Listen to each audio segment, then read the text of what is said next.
किसी ने बड़े कमाल की बात कही है कि कभी ये मत सोचना कि तुम अकेले हो, बल्कि ये सोच करके डटे रहना कि तुम अकेले ही काफी हो। नमस्कार दोस्तों, आज एक छोटी सी लेकिन बड़ी प्यारी सी कहानी।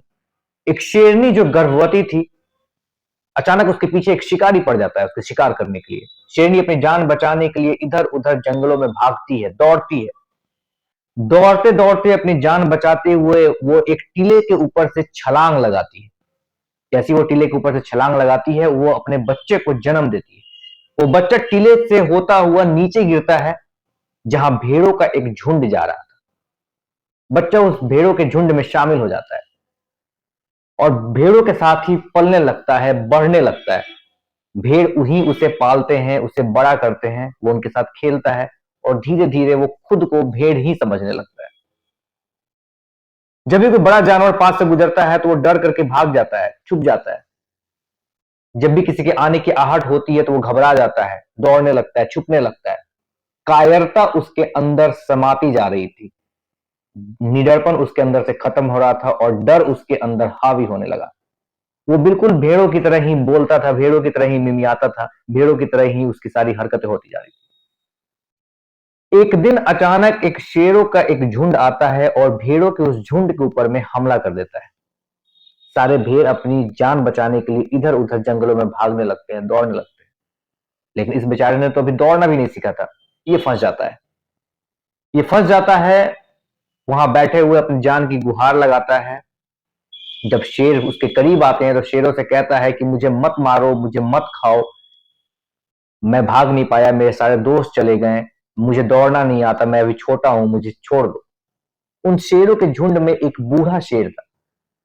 वो धीरे धीरे चलता हुआ उस बच्चे के पास आता है और आता है और हंसते हुए कहता है कि मूर्ख, हम तुझे क्यों खाएंगे, हम तुझे क्यों मारेंगे, तू तो हमारे जैसा ही है, हमारे बीच का ही है।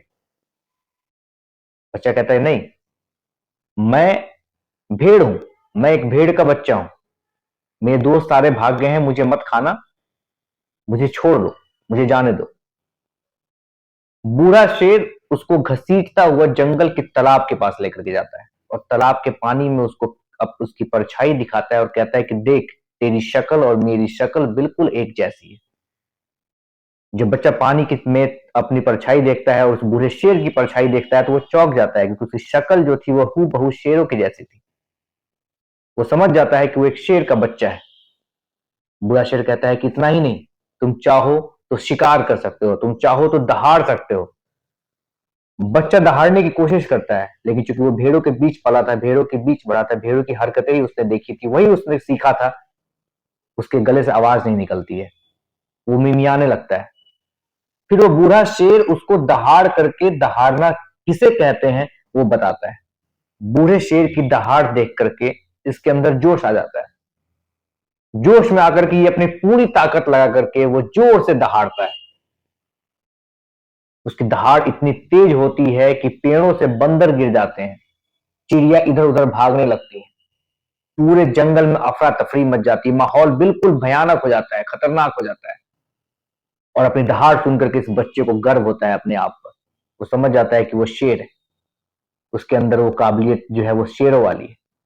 दोस्तों, इस छोटी सी कहानी का सार हमें ये बताता है कि हम सब के अंदर दहाड़ने की काबिलियत है, लेकिन हम दहाड़ना भूल चुके हैं। हम सब के अंदर वो क्षमता है, जो क्षमता एक उस इंसान के पास में है जो जीवन की सारी उपलब्धियां हासिल कर चुका है, सारी सफलताएं हासिल कर चुका है, एक अचीवर बन चुका है, एक सुपरस्टार बन चुका है। क्योंकि वो भी इंसान है और हम भी इंसान हैं।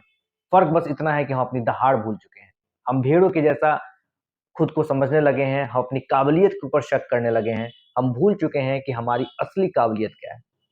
लेकिन अगर सच मानिए, अगर हम अपनी काबिलियत के ऊपर में भरोसा कर लें, ये समझ जाएं कि दुनिया के जो 3% लोग जो आज सफल हैं, सक्सेस हैं, वो भी एक इंसान है और हम भी एक इंसान है। हमारी काबिलियत में उनकी काबिलियत में कुछ ज्यादा फर्क नहीं है। तो यकीन मानिए, हम सब के अंदर वो सारी सफलताएं पाने का हुनर है, हम सब के अंदर वो काबिलियत है।